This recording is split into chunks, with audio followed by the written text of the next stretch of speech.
अस्सलाम वालेकुम, आप देख रहे हैं प्रोग्राम बयानिया और मैं हूं आलिया शबीर। आज की सबसे बड़ी खबर, इलेक्शन कमीशन ने इमरान खान को तोशा खाना रेफरेंस में नाअहल करार दे दिया है। यकीनन ये एक सबसे बड़ी खबर है, लेकिन इसके साथ साथ इसके कॉन्सिक्वेंसेस उससे भी ज़्यादा अहम है और वो ज़्यादा ख़तरनाक हो सकते हैं कि इमरान खान साहब की नाअहली और उसके बाद उसके कॉन्सिक्वेंसेस क्या हो सकते हैं।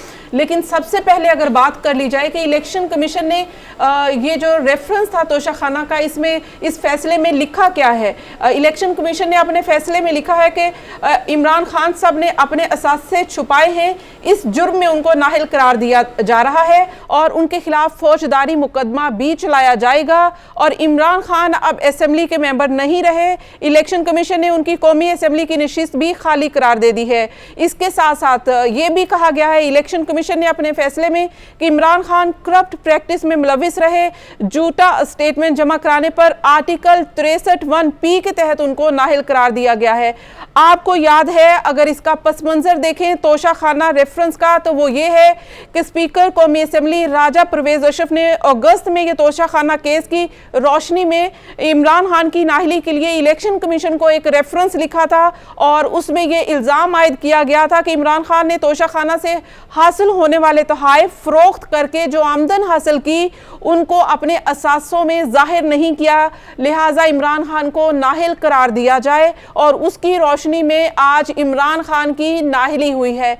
लेकिन इस नाअहली के हवाले से जो पाकिस्तान तहरीक इंसाफ का रद्द-ए-अमल आ रहा है, उनका ये कहना है कि इलेक्शन कमीशन का ये इख्तियार ही नहीं था कि वो इमरान खान को नाअहल करार दें। लेकिन नाअहली कितनी देर की है और ये ताहियात नाअहली नहीं है, ये बिल्कुल वाज़ेह हो चुका है। लेकिन ये नाअहली क्या वाकई इस वक्त जो कौमी असेंबली के मेंबर हैं उस वक्त के लिए है या फिर 5 साल के लिए है? हुकूमत का ये मौक़िफ़ है कि ये 5 साल की नाअहली है, जबकि इस वक्त माहिर कानून और जो PTI है वो इसकी इंटरप्रिटेशन ये कर रही है कि जो कौमी असेंबली की इस वक्त की सीट थी या कौमी असेंबली की इस वक्त की जितनी मुद्दत है तब तक इमरान खान नाअहल होंगे। लेकिन अभी बहुत सारे सवालात हैं और इसके कॉन्सिक्वेंसेस क्या होंगे। क्या इमरान खान के खिलाफ फौजदारी मुकदमा चलेगा?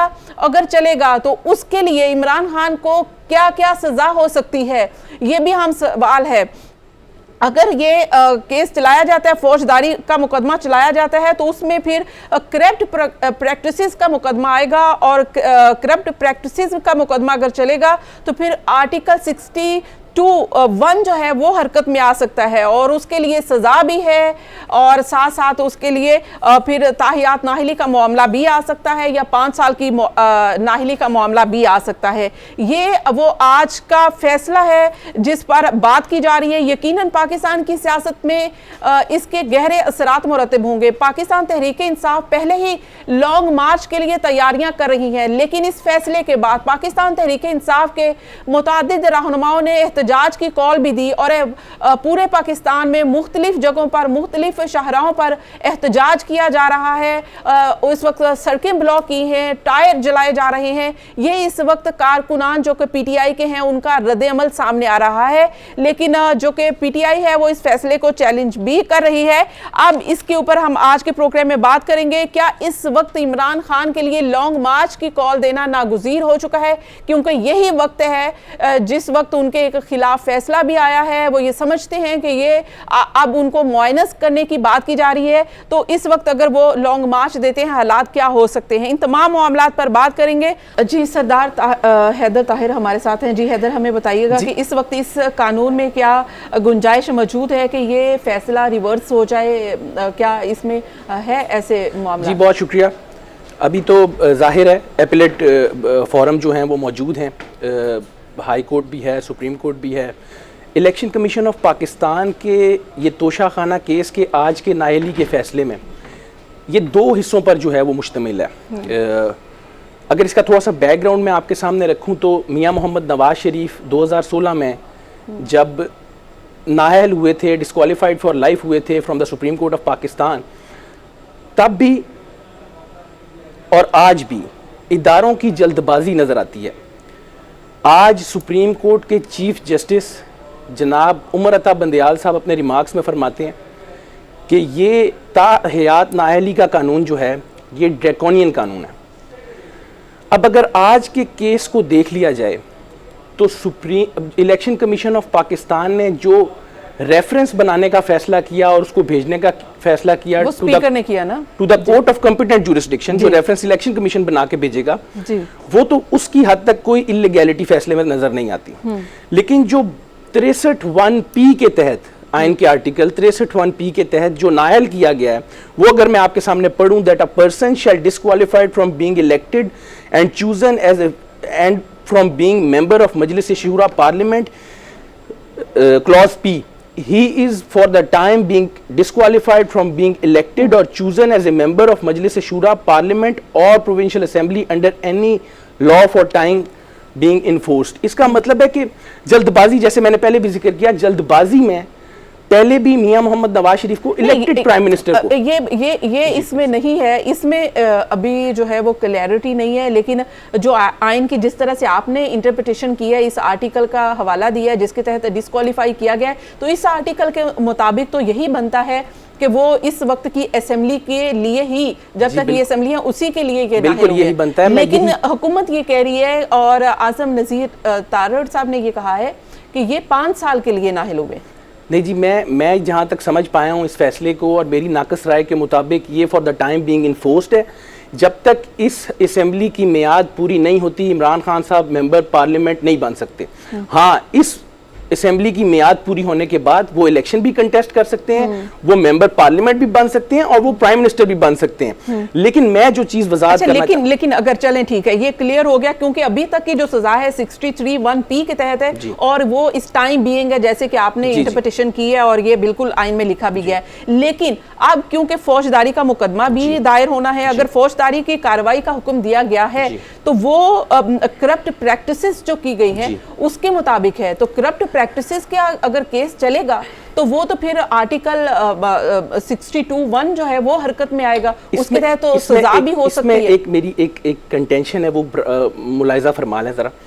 इसमें अगर जो रेफरेंस बनाकर भेजेंगे अब to the court of competent jurisdiction, election commission जो बना के भेजेगी for the purpose of to convict और एक्विट हिम, जो करप्ट प्रैक्टिसेस का एलिगेशन उनके ऊपर किया गया है, लेबल किया गया है खान साहब के ऊपर, तो इसमें नाअहली बनती है 63(1)H के तहत। अगर किसी भी किस्म की कन्विक्शन किसी भी ऑफेंस में 2 साल या उससे ज्यादा होती है तो 5 साल की नाअहली उस सूरत में बनती है। ये क्लियरली आइन का आर्टिकल 63(1)H, लेकिन इसके तहत 3 साल की सजा हो बिल्कुल सकती है। 3 साल की सजा हो सकती है, बिल्कुल 3 साल की सजा हो सकती है। एंड आफ्टर दैट इम्प्लीमेंट होगा ना, फिर 5 इयर्स आफ्टर दैट कन्विक्शन 5 साल की नाअहली बन सकती है। मैं इसीलिए पहले भी ये अर्ज कर रहा था कि जो 63(1)P को बेस बनाकर नाअहली की for the time being enforce की गई है, वो एक जल्दबाजी का फैसला नजर आता है और इन फैसलों से ना पार्लियामान मजबूत हो सकती है, ना जमहूरियत मजबूत हो सकती है और ना जमहूर की मंशा कभी इस मुल्क में कायम हो सकती है। नहीं, लेकिन ये जाहिर है कि इलेक्शन कमीशन इस केस को फॉलो कर सकता है। उनके पास अगर असासे आपने हर साल डिक्लेयर करने होते हैं, अगर आपने नहीं किए हैं, इसी सूरत में ये नवाज शरीफ के केस में जैसे आपने हवाला दिया, नवाज शरीफ साहब तो आज तक ये कहते हैं कि मैंने तो तनख्वाह नहीं ली और उस जुर्म में उनको सजा दी गई है। तो ये तो इमरान खान साहब ने ये जो तहाइफ थे उनको ख़रीदा, वो भी ये कहा जा रहा है कि वो भी उन्होंने जो कीमत थी वो भी कीमत सही अदा नहीं की, फिर उसके बाद वो उन्होंने ख़रीदा और उनको फिर बेच दिया। दूसरी कि आपने एक अहम ऐसे तोहफ़े थे जो कि आपको दूसरे ममालिक ने दिए, अगर वो आपने ले भी लिए, ख़रीद भी लिए, तो वो आप अपने पास रखते, आप उनको सेल नहीं करते। चलें जी, ये आपकी मलकियत हो गया, आपने सेल कर लिए, फिर आपने वो जितनी भी रकम थी वो आपने अपने असासाजात में डिक्लेयर नहीं की। तो ये करप्ट प्रैक्टिसेस में है और बयान हल्फी, डिक्लेरेशन, झूठी स्टेटमेंट, ये सारा मामला है। साहब, मैं यही अर्ज़ कर रहा हूँ कि मैं दोनों केसेस की आपस में कोई कंपैरिजन नहीं कर रहा। मैं इस वक्त सिर्फ एक लाइन ड्रॉ कर रहा है, एक फाइन लाइन ड्रॉ कर रहा हूँ कि 2 पार्लिमानी पार्टी के लीडरान हैं। आप एक को ऑन द मेयर एलिगेशन कि वो पैसे विड्रॉ कर सकते थे being employ of the company of his son, उन्होंने नहीं किए, डिक्लेयर नहीं किए, उसकी वजह से उनको तायात नायल कर दिया गया। और सिमिलरली इस केस में ऑन मेयर एलिगेशन अभी करप्ट प्रैक्टिसेस के मुर्तकिब इलेक्शन कमीशन में साबित हुए हैं, उस पर कन्विक्शन जो है वो ऑनरेबल कोर्ट से होनी है और कोर्ट की कन्विक्शन के बाद इमरान खान साहब की नाअहली या अहली का जिक्र उठेगा। लेकिन फिर वो मामला ये है कि सादिक और अमीन का भी तो आ जाएगा कि जब सादिक और अमीन नहीं रहेंगे तो फिर वो ताहियात वाला मामला, गो कि इस वक्त कानून तो मौजूद है और एक हमारे सामने फैसला भी मौजूद है। आप सही कह रहे हैं कि चीफ जस्टिस साहब ने ये कहा कि ये कानून सही नहीं है, इसमें तरमीम होनी चाहिए, पार्लियामेंट को इसके ऊपर सोचना चाहिए, लेकिन ये एक फैसला हमारे सामने मौजूद है, उसके साथ साथ कानून हमारे सामने मौजूद है ताहियात नाहली वाला। तो फिर जब सादिक और अमीन नहीं रहेंगे तो फिर ताहियात नाहली का मामला भी सामने आएगा। तो फिर एक और लीडर जो कि पॉपुलर लीडर हैं, चाहे आप ये फैसला बिल्कुल, अगर उन्होंने कोई ऐसी मिस डिक्लेरेशन की है तो ये फैसला बिल्कुल दुरुस्त है। तो हमें ज्वाइन किया है अली बदर साहब ने, पाकिस्तान पीपल्स पार्टी के सीनियर रहनुमा है और स्पोक्स पर्सन है बिलावल भुट्टो जरदारी साहब के। उनसे बात करते हैं कि इस वक्त पाकिस्तान पीपल्स पार्टी क्या समझती है। अली बदर साहब, बहुत बहुत शुक्रिया ज्वाइन करने के लिए। इस वक्त ये इमरान खान साहब की नाहली का फैसला आया है, यकीनन एज अ पॉलिटिकल पार्टी आप लोग भी इस फैसले को या एक लीडर की डिसक्वालिफिकेशन को कोई अच्छा तो नहीं समझेंगे? बिस्मिल्लाहिर्रहमानिर्रहीम। Thank you very much madam, आपने अपने शो में मुझे इनवाइट किया। देखिए, पाकिस्तान पीपल्स पार्टी एक जमहूरी पार्टी है और अगर कोई भी गैर जमहूरी अमल हो या किसी के साथ विक्टिमाइजेशन हो तो पीपल्स पार्टी उसको सपोर्ट नहीं करती। लेकिन ये जो आज फैसला आया है, ये फैसले के पीछे दर हकीकत इसकी बेस ये है, बैकग्राउंड ये है कि इमरान खान साहब ने जो तोशा खाना के अंदर मिस डिक्लेरेशन दिया था, उन्होंने बहुत सारे ऐसे तोहफे ताइफ हैं जो लिए हैं जिनको डिक्लेयर ही नहीं किया। फिर इन्होंने एक और काम किया था, इन्होंने तोशा खाना की अमाउंट जो है वो 20% जमा करानी होती है, इन्होंने उसकी पैसे बढ़ा के 50% कर दिए। अब इशू इनका 50% का नहीं है, इशू ये है कि इन्होंने बहुत सारे ऐसे तोहफे ताइफ हैं जो लिए डिक्लेयर नहीं किए और जो डिक्लेयर किए उनको लेने के बाद इन्होंने मार्केट में उसको बेचा और बेचने के बाद उसके पैसे इनको 50% जमा कराने थे जो इन्होंने नहीं कराए, बल्कि उसको 20% पैसे जमा कराए और बाकी पैसे ये खा गए। अब ये जो चीज है वो इनको नाअहल साबित करने के लिए, क्योंकि जो घड़ियां और बाकी चीजें बेची उसकी वजह से ये घड़ी इनको देखनी पड़ी है। लेकिन एक इमरान खान साहब की पार्टी का जो मौक़िफ़ है, जो उसको डिफेंड करते हैं, वो ये है कि क्योंकि ये जब तोहफ़े सेल किए गए थे उन्होंने बैंक में भी शो किया था और उसके बाद उन्होंने उसके ऊपर टैक्स भी अदा किया है, लेकिन क्योंकि जब उन्होंने गोशवारे जमा करवाए तो उस वक्त अभी उसी साल में क्योंकि उन्होंने सेल किए थे इसलिए वो गोशवारे में शुमार नहीं हो सकता था। तो ये उनकी जानिब से एक डिफेंस आता है। इसके देखें, इसके अंदर दो चीजें हैं। जो पीटीआई के सारे हमारे दोस्त भाई गुफ्तगू कर रहे हैं वो सारे झूठ बोल रहे हैं, उनको दर हकीकत का पता नहीं है कि क्या मामला है। जब आप किसी गोशवारे जमा कराते हैं ना, अगर आपने 30 जून के बाद कोई ट्रांजैक्शन की हो तो आप अगले साल के उसमें जमा कराते हैं। बिल्कुल। लेकिन यहाँ पे प्रॉब्लम यह है कि बहुत सारे ऐसे तोहफे ताइफ है जो इमरान खान साहब ने डिक्लेयर ही नहीं किए, इन्होंने कौम के पैसों पे यानी एज ए स्टेट। हेलो जी जी जी जी बिल्कुल, बात कंप्लीट कर लीजिए। इन्होंने जो बहुत सारी चीजों को जो है वो जो इनको तोहफे ताइफ मिले उसको इन्होंने छुपाया, डिक्लेयर ही नहीं किया। असल प्रॉब्लम ये है कि ये सादिक और अमीन नहीं रहे, इन्होंने झूठ बोला, फ्रॉड किया और इन्होंने अमानत में खयानत की। तो असल मसला ये है कि जब आप चोरी करते हैं, जब आप छुप के कोई काम करते हैं तो उसका नतीजा जी ठीक है इस किस्म का आता है। जी ठीक है जुल्फ़िकार अली, मैं इसके ऊपर आपसे ये, क्योंकि पीटीआई ये कहती है कि ये -1 करना चाहते हैं इमरान खान की क्योंकि पॉपुलर हैं, तो इसलिए ये सब किया जा रहा है। तो आपका इसके ऊपर क्या राय है कि क्या ये इसी तरह से विक्टिमाइज किया जाता है सियासतदानों को, पॉपुलर लीडर्स को, उनको नाहिल करार दिया जाता है जिस तरह से नवाज शरीफ साहब को किया गया था और या इस वक्त इमरान खान को किया गया है? देखिए, असल बात यह है कि नवाज शरीफ साहब को जब नाअहल किया गया तो उनके ऊपर एक केस चला, सुप्रीम कोर्ट ने किया, वो सही किया गलत किया वो एक दूसरी बहस है, लेकिन ये कोर्ट से मामला हुआ। अब इमरान खान साहब को जो है उनकी पॉलिटिकल विक्टिमाइजेशन ही है, पॉपुलर होना एक क्वेश्चन है और सादिक और अमीन ना होना एक दूसरा है। लेकिन अभी सादिक और अमीन का मामला जो है वो भी जेरे बहस आएगा। मुसर्रत जमशेद चीमा साहिबा, जी ठीक है, वो इलेक्शन कमीशन ने उसको साबित कर दिया है उनके गिवन एविडेंस के ऊपर जी। कि इमरान खान साहब उसको जस्टिफाई झूठी नहीं कर सके, स्टेटमेंट एविडेंस नहीं दे और सके। मिस डिक्लेरेशन की है उन्होंने, डिक्लेरेशन जो है वो झूठी दी है, ये बिल्कुल इस वक्त कहा गया है। मुसर्रत जमशेद चीमा हमारे साथ हैं, पाकिस्तान तहरीक इंसाफ की सीनियर रहनुमा। मुसर्रत साहिबा, यकीनन मैं इस वक्त बात करते हुए अगर आपसे ये कहूँ कि बिल्कुल ये पाकिस्तान की सियासत के लिए कोई अच्छी बात नहीं है कि मैं आपसे ये सवाल करूं कि इस वक्त इमरान खान नाहिल हो गए हैं, तो जी ये बिल्कुल ठीक है, एक पॉपुलर लीडर हैं, बहुत उनका वोट बैंक है, ऐसा नहीं होना चाहिए, लेकिन क्योंकि उन्होंने मिस डिक्लेरेशन की है, झूठी स्टेटमेंट दी है, इस वक्त इलेक्शन कमीशन ये कह रहा है, तो अगर ये नहीं होता तो वो ये फैसला नहीं आता उनकी नाहिली का।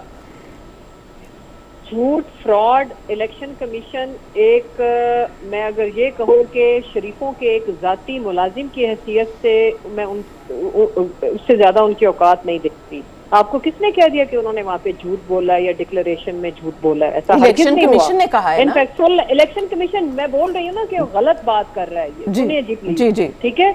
इलेक्शन कमीशन पाकिस्तान की आज की जो तारीख है उसके ऊपर स्याह धब्बे के तौर पर आ रहा है। इलेक्शन कमीशन पाकिस्तान के अंदर इस वक्त जितनी अनरेस्ट है, जितनी अनारकी है, जितना मेरा मुल्क इस वक्त एक जंगो जदल वाली सिचुएशन पे चला गया, उसका जिम्मेदार इलेक्शन कमीशन है और उनका ये घिनौना फैसला है। पता लग ये मुहरकात सामने कौम के आएंगे जो कि लाएंगे हम लोग कि इनके पीछे इतनी गहरी साजिश के पीछे कौन था, कौन है जो पाकिस्तान की हकीकी दुश्मनी के ऊपर तुला हुआ है, कौन है वो पाकिस्तान को जो हकीकी नुकसान पहुंचाना चाहता है, कौन है वो, कौन है इसके पीछे जो इस मुल्क के अंदर अमन का दुश्मन बन चुका है। ये सवाल कौम को पता भी है, इनके जवाब कौम इनके हल्क से निकालेगी। मुझे ये बताएं, SBR is the ultimate platform, हर चीज वहां पे डिक्लेयर्ड है, हर चीज, और 1 करोड़ एग्जाम्पल मेरे मुल्क में मौजूद है कि अगर किसी से कोई एक आध चीज इधर फॉर्म में रह गई जिसने FBR में जमा की होती है, उसको टेक्निकल एरर भी नहीं समझा जाता, because that is the ultimate platform to declare your assets, your belonging, your financial details. Important चीज ये है कि अगर एक चीज जो मैं करती हूँ और बहुत सारे पार्लियामेंटेरियन से ये हुई माजी में, तो उसके ऊपर किसी किस्म की कोई नाअहली नहीं है। ये इंतहाई घिनौना खेल खेला गया है। ये जो -1 करने वाले हैं, मैं उनको बताती चलूं कि अब पाकिस्तानी 22 करोड़ आवाम को तुमने माइनस करने की कोशिश की है, अब इस चीज का बदला वो तुमसे लेंगे -ऑल करके। इस वक्त ये मैं कहती हूँ, ये जो नाअस्बत अंदेश है, ये जो नालायक और इंतहाई मैं कहती हूँ कि जालिम फसायत का शिकार जत्था है, उन्होंने अपने ताबूत में आखिरी कील खुद ही ठोक दी है। राइट, इसका अब 22 करोड़ आवाम कैसे किस सूरत में रिएक्शन देंगे? जाहिर है कि PTI की जानिब से PTI के कारकुनान और PTI के जो लीडर्स हैं वो एहतजाज कर रहे हैं, लेकिन वो क्या लॉन्ग मार्च की सूरत हाल इख्तियार कर सकता है? इसके ऊपर मैं बात करूंगी, आपका स्टेटमेंट भी लूंगी, लेकिन एक ब्रेक शामिल, एक ब्रेक के बाद यहीं से कंटिन्यू करेंगे, हमारे साथ रहिए। वेलकम बैक नाज़रीन, प्रोग्राम एक बार फिर से खुशामदीद। सबसे अहम स्टोरी भी आज की यही है कि इमरान खान को नाहिल करार दे दिया गया है इलेक्शन कमीशन की जानिब से, लेकिन ये नाहिली जैसा कि जिस आर्टिकल के तहत हुई है 63(1)P के तहत, उसके मुताबिक इस वक्त ये टेम्परेरी है, टाइम बीइंग है, जब तक कौमी असम्बली की इस वक्त की मुद्दत है। लेकिन क्या इसके अलावा भी क्या इमरान खान साहब जो 6 सीट्स हैं उनका क्या होगा? क्या वहाँ पे गुंजाइश मौजूद है कि वो दोबारा हलफ ले सकते हैं? हमारे साथ सरदार हैदर ताहिर मौजूद हैं, लॉयर हैं, उनसे जानते हैं। जी मैं हैदर, आप बताइएगा कि ये जो 6 सीट्स हैं, अभी इमरान खान साहब इलेक्ट हुए हैं, कौम ने उनको वोट दिया है, लेकिन आप क्या इस वक्त कानून में और आइन में गुंजाइश है कि वो दोबारा हल्फ ले सकते हैं, या असेंबली जब तक ये बर्खास्त नहीं होती, नई असेंबली नहीं आती, वो हल्फ नहीं ले सकते? देखिए जी, इस फैसले के बाद, इलेक्शन कमीशन ऑफ पाकिस्तान के इस फैसले के बाद तो इमरान खान डी नोटिफाई हो जाएंगे। अपनी जो प्रेजेंट मेंबर नेशनल असेंबली की सीट उनकी मियां वाली से जी, वो तो खाली होगी, वो उससे भी डी नोटिफाई हो जाएंगे और वो किसी और सीट पर नोटिफाइड भी नहीं हो सकते जिन 6 सीटों पे वो इलेक्शन जीत कर आए हैं। अल्टीमेटली वो रिजल्ट्स जो है वो इलेक्शन कमीशन रोक लेगी। बट अगर कल PTI उठकर इस्लामाबाद हाई कोर्ट में अपील फाइल करती है against this decision of election commission of Pakistan, और उसमें हुक्म इम्तना जारी कर दिया जाता है हाई कोर्ट की तरफ से, तो फिर सिचुएशन क्या होगी वो देखना पड़ेगा।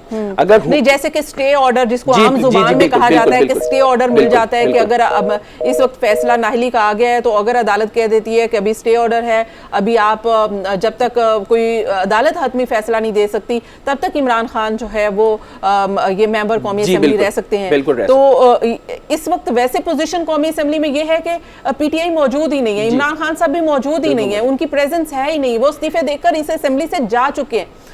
उनका इस्तीफा वैसे ही अगर इलेक्शन कमीशन मंजूर कर लेता तो वो ये डी सीट हो जाते, लेकिन जी, तो ये आपका ये ख्याल है कि जब तक अगर कोर्ट में मामला जाएगा वहां से कोई हुक्म इम्तनाई आ गया तो फिर इसमें डिफरेंट हो सकता है कि वो दोबारा हल्फ ले ले? बिल्कुल, दोबारा इमरान खान साहब मेंबर नेशनल असेंबली बन सकते हैं। वो इन 6 सीट जीती हुई सीटों में से किसी पर भी हल्फ उठा सकते हैं, अगर या वो अपनी जो मेंटेन रख सकते हैं अपनी मियाँ वाली सीट, अगर इस्लामाबाद हाई कोर्ट इसमें हुक्म इम्तना जारी कर देता है। जी ठीक, मैं चाहूंगी कि इस वक्त जुल्फ़िकार अली साहब, क्योंकि इस वक्त हुकूमत का हिस्सा है पाकिस्तान पीपल्स पार्टी, और पाकिस्तान पीपल्स पार्टी भी जाहिर है कि मिलकर ये जो भी फैसले हैं सियासी हिकमत अमली है वो तय कर रही है, तो इस वक्त अगर सड़कों पर आ जाती है पीटीआई और पहले ही वो लॉन्ग मार्च की तैयारी कर रहे हैं और तकरीबन वो कहते हैं कंप्लीट हो जाएगी, जल्दी कॉल देंगे, तो अब तो सूरत हाल ऐसी हो गई कि वो एहतजाज तो उनके शुरू हो गए, तो अगर लॉन्ग मार्च भी शुरू हो गया तो फिर गवर्नमेंट के लिए क्या रास्ता है? जी जुल्फ़िकार अली, आपको आवाज आ रही? मैडम जी मुझे आ रही है, मैंने आपका सवाल सुन लिया। जी, देखिए, ये जो फैसला है ये इलेक्शन कमीशन की जानिब से है, इसका हुकूमत से कोई ताल्लुक नहीं है, लेकिन इसके अंदर अगर इमरान खान साहब या कोई भी सियासी पार्टी हो उनको अपना एहतजाज का हक है, पर ये एहतजाज का जो हक है वो आइन और कानून और लॉ एंड ऑर्डर की सिचुएशन को हाथ में लिए बगैर अगर वो एहतजाज करते हैं तो करें, लेकिन अगर कोई लॉ एंड ऑर्डर की सिचुएशन या ऐसा कोई मामला करते हैं जिससे कानून हरकत में आए और स्टेट इंस्टीट्यूशंस को उसके ऊपर एक्शन लेना पड़े, तो मैं समझता हूँ कि वो फिर अपना जो कानून लेने वाले इदारे हैं वो अपना हरकत में आएंगे। हाँ, अगर ये कोई पुरअमन एहतजाज करें या कोई और मामला करें, उससे किसी भी पाकिस्तान पीपल्स पार्टी तो इस चीज को बिल्कुल सपोर्ट करती है कि पुरअमन एहतजाज करना चाहिए। बिलावल भुट्टो जरदारी साहब ने कराची से मार्च शुरू की इस्लामाबाद तक, ना एक गमला टूटा ना एक फूल की पत्ती टूटी, और पुरअमन तरीके से जलसा जुलूस किया और मामला किया। तो लेकिन देखिए ना कि अगर इस वक्त मुल्क में स्टेबिलिटी आने की कोशिश होती है, अभी इस वक्त एक पाकिस्तान के लिए अच्छी खबर है कि एशियाई तरक्याती बैंक ने पाकिस्तान के लिए $1.5 अरब की मंजूरी दी है और यकीनन इस वक्त पाकिस्तान के जो ज़खायर हैं उनमें इजाफा होगा और पाकिस्तान की मईशत को सहारा मिलेगा। लेकिन इसके बाद अगर सियासी अदम इस्तेहकाम मज़ीद बढ़ जाता है, लॉन्ग मार्च होता है, लोग सड़कों पर होंगे, मईशत तो आगे जाने की बजाय फिर मज़ीद पीछे चली जाएगी। देखिए ना, बात यह है कि अगर आप खान साहब की हुकूमत का दौर देखें, ये जो मईशत की अदम इस्तेकाम हुआ था मुल्क के अंदर, ये खान साहब की वजह से हुआ था, क्योंकि इंटरनेशनल इंस्टीट्यूशंस और दूसरी दुनिया के जो ममालिक हैं, America, China, Turkey, middle eastern countries, यूरोपीय यूनियन, पाकिस्तान को आइसोलेट करके रख दिया था। डिप्लोमेसी जीरो हो गई थी, पाकिस्तान को कोई पूछ ही नहीं रहा था, IMF आपको पैसे नहीं दे रहा था, और IMF के साथ जो एग्रीमेंट किया था वो भी इमरान खान साहब ने के रस्तू और अफलातूनों ने घुटने टेक के 8 महीने वेट करवा के इनको IMF के पास भेजा और फिर उन्होंने इनको मुर्गा बना के एग्रीमेंट साइन किया, और आज भी मौजूदा गवर्नमेंट उस एग्रीमेंट को की पासदारी कर रही है और मुश्किल डिसीजन ले रही है। पाकिस्तान के अंदर इस टाइम पे जरूरी है कि हम यहाँ पे इस्तेकाम लेके आए, पॉलिटिकल इस्तेकाम भी होना चाहिए और मुआशी इस्तेकाम भी होना चाहिए, लेकिन उसके लिए जरूरी है कि तमाम political forces, political party, stake holder table पे बैठ के मामलात को करें। इमरान खान साहब का ये जो मामला अभी सामने आया है, देखें, ये इनकी अपनी हुकूमत के अंदर इनको जो तोइफ मिले थे, उन तोइफ की इन्होंने डिक्लेरेशन नहीं दी थी, छुपा के दूसरे लफ्जों में कि चोरी करके ये ले गए थे, और इनको हुकूमत को बताना चाहिए था, स्टेट को बताना चाहिए था मुझे ये मिले हैं। उसके नतीजे में इनको नाअहल किया गया है। तो अगर उसके अंदर कोई कानूनी हुक्म है तो इनको आगे से रिलीफ मिल जाएगा, अदरवाइज तो ये नाअहल है। और अभी तो स्टार्टिंग है, अभी तो इनको फॉरेन फंडिंग के अंदर इनको अपना मुकाबला करना है और पेश करना है कि जी इन्होंने फॉरेन फंडिंग इंडिया के और दूसरे मुल्कों के ममालिक के लोगों से नहीं ली, वो इनको साबित करना है। और फिर खान साहब के ऊपर एक जो बड़ा इल्जाम आ रहा है कि जमाइमा खान से इन्होंने जहेज में घर लिया बनी गाला वाला, और अलीम खान साहब और जहांगीर तरीन साहब इनको सारी जिंदगी पालते रहे, इनकी पार्टी को घर का किचन को चलाते रहे, उसमें हमारे दोस्त भाई ये जमशेद चीमा साहब भी शायद कंट्रीब्यूट करते हो, तो इसका मुझे पता नहीं इन्होंने किया या नहीं किया, लेकिन उसके बाद आज आप देख लें कि खान साहब की तो जीरो इनकम है, कारोबार है कोई नहीं, जॉब इन्होंने की कोई नहीं, काम इनको आता कोई नहीं क्रिकेट के अलावा, तो इन्होंने तो वो कहते हैं क्रिकेट के बाद मुल्क आके चलाया, और मुल्क का जो इंजाम पहुंचाया है वो आपके सामने है। काउंटी खेलते रहे, उस मैच से उनको काफी पैसे आते थे। आपके सोर्स ऑफ इनकम क्या है खान साहब, आप करते क्या है, आपके पास पैसे कहाँ से आते हैं इतना बड़ा घर चलाने के लिए और पार्टी चलाने के लिए? क्या शौकत खानम की तरह आप ज़कात इकट्ठी करके चलाते हैं? इसका हिसाब तो दें। अभी तो खान साहब से इसका भी हिसाब होना चाहिए। देखें, इस मुल्क ने अगर आगे जाना है ना, तो फिर इस मुल्क के अंदर तमाम अमीर, गरीब, ताकतवर, कमजोर, तमाम पॉलिटिकल लोग और दूसरे लोग, इन सब का एक बराबर जो है ना इनके लिए कानून होना चाहिए। वो चाहे इमरान खान साहब हो, चाहे नवाज शरीफ साहब हो, चाहे आसिफ अली जरदारी साहब हो। फिर ये नहीं हो सकता कि जरदारी साहब को वो जिन केसों में वो आज बरी हो गए हुए उनमें आप 11 साल जेल रखें, और आप बाकी लोगों को जिनके खिलाफ केसेस हो नॉन डिक्लेरेशन के, और आप उनको रिलीफ दे दें। और इस्लामाबाद हाई कोर्ट भी आप देखें इनको कितना बड़ा रिलीफ दे रही है कि जो FIA का केस है वो बैंकिंग कोर्ट में भेज रही है, जो और किसी का केस है वो कहीं और भेज।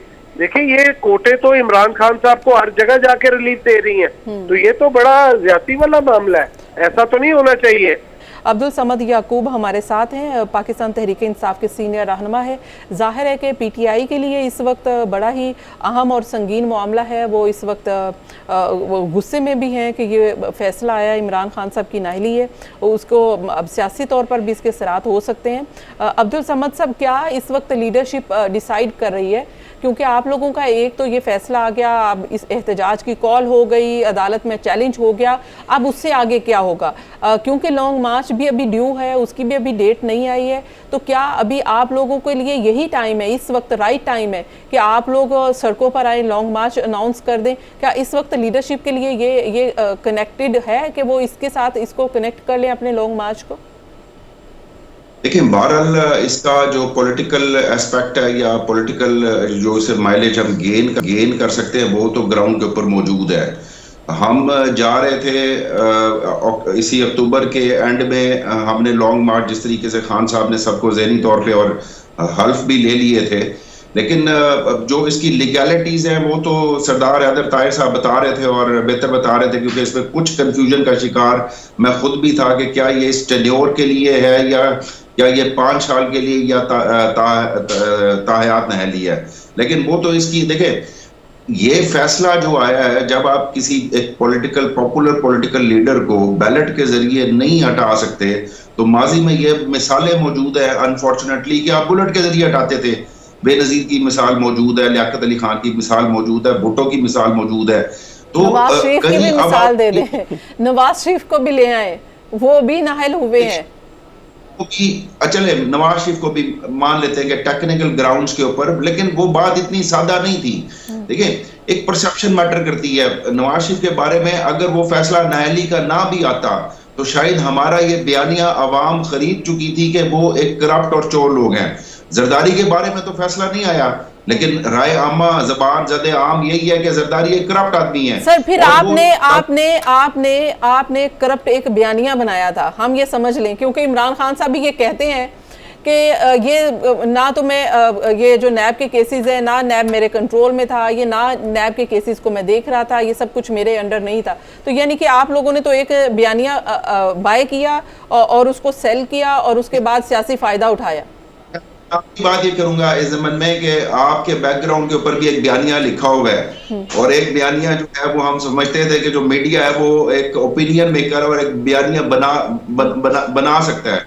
लेकिन वक्त ने ये साबित किया कि बदलते हालात और नए मॉडर्न जो सोशल मीडिया टेक्नोलॉजीज ने कि बयानिया कितना मैटर करता है, कि एक हकीकत को अगर आप हकीकत आवाम तक नहीं पहुंचा सकते या नहीं आप उसको इदराक करा सकते, तो फिर उस आपकी उस सच्चाई का कोई फायदा नहीं है। हमने जो बातें की, क्या वो हमारा बयानिया गलत था?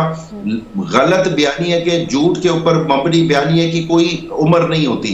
आप नवाज शरीफ अगर एशिया वो एक नवाज शरीफ ने अगर इंफ्रास्ट्रक्चर का या तरक्की का बयानिया बड़ी खूबसूरती से बना लिया था, जिसके ऊपर उनको वोट मिल जाते थे कि जी मतलब खाता है तो लगाता भी है, एक बयानिया था कि खाता है तो लगाता भी है, लेकिन वो अवाम में सस्टेन नहीं कर सकता था बयानिया। अब अगर हमारी परफॉर्मेंस के ऊपर तो आप सवालात उठा सकते हैं। अच्छा ठीक है, आप ठीक है, आप मौकफ कंप्लीट करिएगा, लेकिन ब्रेक शामिल करनी है प्रोग्राम में, के बाद कंटिन्यू करेंगे। हमारे साथ रहिए।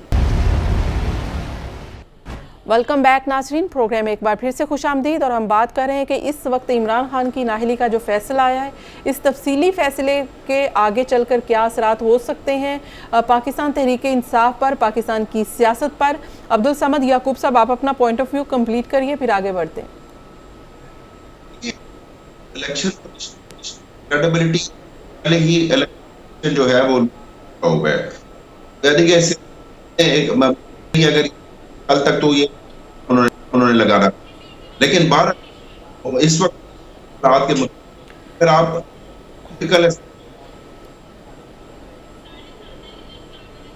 जी ठीक है, कुल्हाड़ियां मारी जा रहे हैं, इनको गिराने के लिए ये खुद ही काफी हैं। यानी कि ये जो भानमती का कुब्बा जो इकट्ठा हुआ है, इनको गिराने के लिए हमें कोई बहुत ज्यादा एक्स्ट्रा एफर्ट करने की जरूरत नहीं थी। मेरे ख्याल में कि महंगाई एक फैक्टर है, बाकी चीजें एक फैक्टर है, लेकिन जी ठीक है। अब्दुल समद याकूब साहब का ऑडियो ठीक नहीं है, प्लीज़ वो चेक कर लें। और जुल्फ़कार अली बदर साहब हमारे साथ हैं। जुल्फ़कार साहब, अब ग्राउंड तो बन गया है कि अगर इस वक्त इमरान खान साहब सियासत से माइनस हो भी रहे हैं, नाहिल हो गए हैं टेम्परेरी, और अगर कोर्ट में मामला जाता है और फौजदारी का मुकदमा चलता है, क्योंकि ये एक फ़ैसला है, इस फैसले में भी अभी एक फ़ैसला है जो मुकदमा है, और अगर मुकदमा चलता है तो फिर ये इमरान खान साहब इलेक्शन कॉन्टेस्ट कर पाएंगे या नहीं, ये भी अहम मामला है। तो इलेक्शन का माहौल अगर बनता है तो जाहिर है कि इस वक्त हुकूमती इत्तेहाद को फ़ायदा हो सकता है। तो क्या इलेक्शन की तरफ अभी क्योंकि ऐसा ग्राउंड बन रहा है, इस तरफ जा सकते हैं आप लोग इलेक्शन पर? देखिए मैडम, मैं ये बात पहले भी आपको कह चुका हूँ, इलेक्शन जो है वो अपने टाइम पे होगा। उससे पहले ये जो भी मामला होगा, दोनों पार्टियां, दोनों हरीफ अपना अपना स्ट्रेटजीज के ऊपर अपना अपना एक्शन करेंगे। इमरान खान साहब के खिलाफ PMLN ने, अभी मैं देख रहा था कि थाना सेक्रेटेरिएट इस्लामाबाद में एक क्रिमिनल मुकदमे की दरखास्त जमा करा दी है उनके एक MNA ने।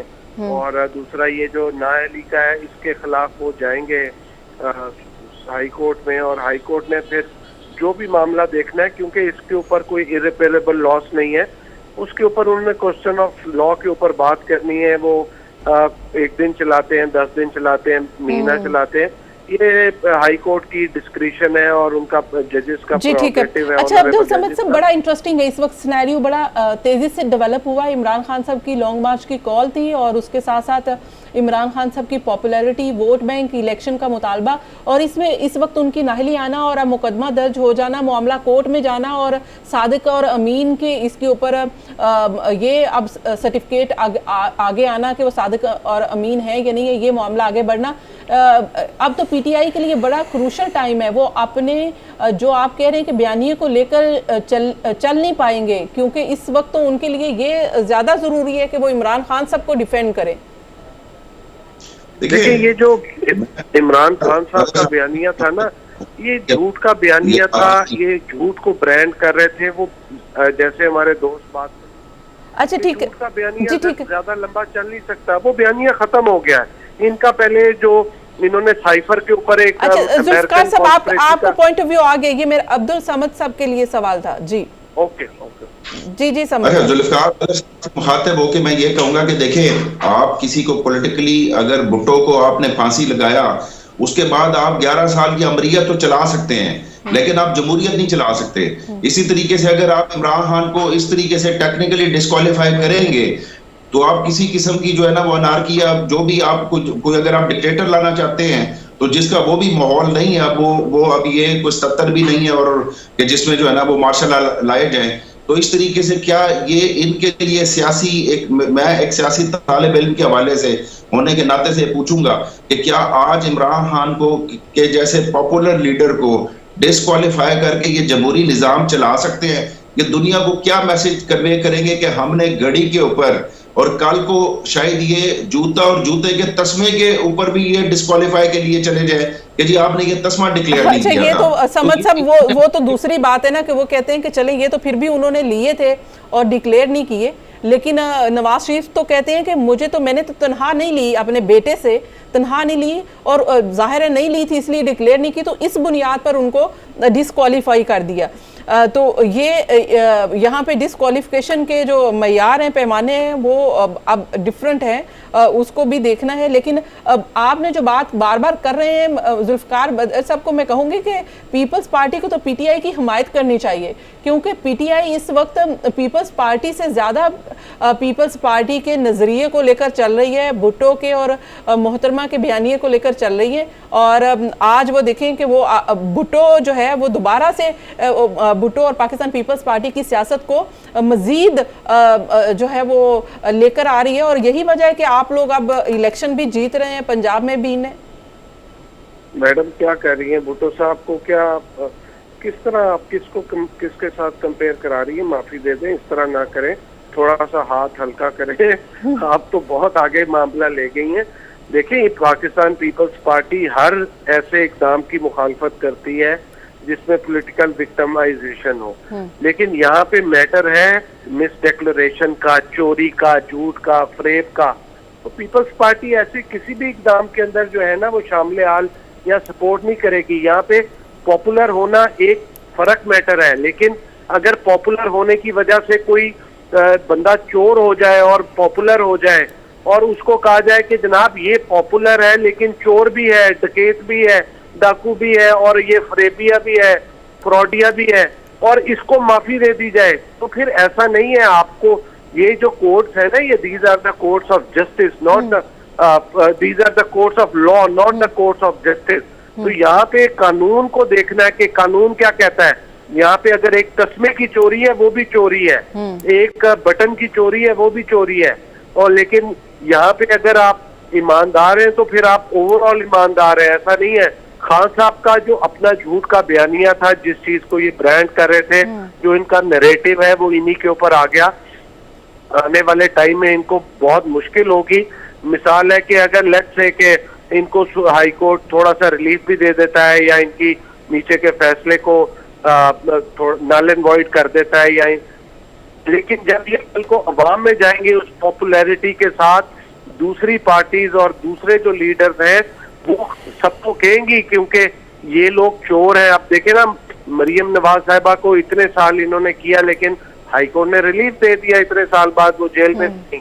तो यहाँ पे क्वेश्चन जो है वो आ जाएगा इक्वालिटी का। अब्दुल समद साहब यही तो बात कर रहे थे, वैसे अब्दुल समद साहब यही बात कर रहे थे जुल्फ़िकार साहब। उनका ये कहना था कि हमने एक बयानिया बनाया कि नवाज शरीफ चोर है, वो चाहे नाहली का फैसला आता या ना आता, अवाम में वो बयानिया मकबूल हो गया और अवाम उनके खिलाफ हो गए और पीटीआई को उन्होंने सपोर्ट शुरू कर दिया। तो यही तो वो कह रहे हैं कि अब आप जो बयानिया इमरान खान की नाहली का लेकर आए। मैं जो बात कह रहा हूँ ना, मैं ये बात कह रहा हूँ कि अगर उन्होंने ये बयानिया बेचा कि वो लोग चोर है, अब एक शख्स चोर ना हो, आप उसके खिलाफ झूठ का बयानिया, कहते हैं repeat the lie until it becomes the truth. Khan साहब का जो बयानिया है वो झूठ का बयानिया है। देखिए, साइफर के ऊपर इन्होंने जो बयानिया बनाया झूठ का था, उसको नेशनल सिक्योरिटी काउंसिल ने भी रद्द कर दिया, सुप्रीम कोर्ट ने भी रद्द कर दिया। जब सुप्रीम कोर्ट और इदारे इनके पॉइंट को रद्द करते हैं, ये फिर भी उसको बेचते रहते हैं, लोगों को बताते रहते हैं, ये लोगों को मिस गाइड करते हैं, एक झूठ को ब्रांड बना के बेचते हैं। ठीक है, अब्दुल समद साहब रिस्पॉन्ड करना चाह रहे हैं। जी समद साहब। पहले तो आपसे ये कहूंगा कि इलेक्शन कमीशन जो है वो कोर्ट ऑफ लॉ नहीं है, और जो जहां हमने अपील किया वो कोर्ट ऑफ लॉ है। दूसरी बात ये कि हम तो बयानिया बनाएंगे ना, लेकिन आपके ऊपर फेक अकाउंट्स के जरदारी साहब के ऊपर केस किसने बनाए थे? चौधरी निसार वजीर दाखिला था, एफआईए ने केस बनाए। आपके ऊपर तो केस बनाने वाले आप उनके साथ मिलके बैठ गए, जिन्होंने आपको अदालतों में कैचा, जेलों में डाला, उनके साथ आप मिलके बैठ गए। और जो बयानिया, और एक नेचुरल बयानिया कि क्या इस मुल्क को किसी ने खाया है, किसी ने लूटा है या किसी ने नहीं लूटा, कि जहां पे दुनिया में पाकिस्तान एक करप्ट तरीन ममालिक में जब शामिल हो और हम ये कहने नहीं क्योंकि आपको कोर्ट से रिलीफ मिल गया, उस FIA क्या प्रोसिक्यूटर लेकिन आपके दौर में करप्शन का ग्राफ ऊपर ही गया था, कोई कम नहीं हुआ था कि अगर आप इंटरनेशनल सर्वेज की बात करते हैं तो वो करप्शन का ग्राफ ऊपर ही गया था। पुराने सर्वेस थे, पुरानी स्टडी थी जो रिलीज हमारे उसमें हुई। लेकिन मैं ये इनसे पूछता हूं कि क्या वही जो एक क्लासिकल केस था, बड़ी सोफिस्टिकेटेड इन्वेस्टिगेशन हुई इस 16 अरब के केस के ऊपर, क्या जब हुकूमत बदली तो क्या FIA के प्रोसिक्यूटर नहीं बदले? क्या वहां पे इन्वेस्टिगेशन ऑफिसर नहीं बदले गए? क्या इस पर हाई कोर्ट सुप्रीम कोर्ट ने स्टे नहीं लिया था कि जी अब आज के बाद आप FIA में तबादले नहीं करेंगे? फिर FIA जब आके अदालत में आके सरेंडर कर दे कि जी वो जाहिर है कि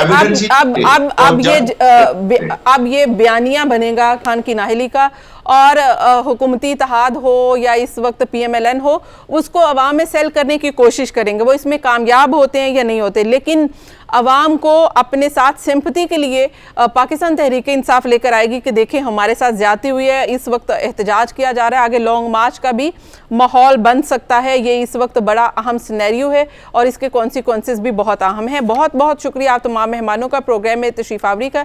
नाज़रीन, इसी के साथ मुझे प्रोग्राम से दीजिए इजाज़त। अल्लाह हाफिज़।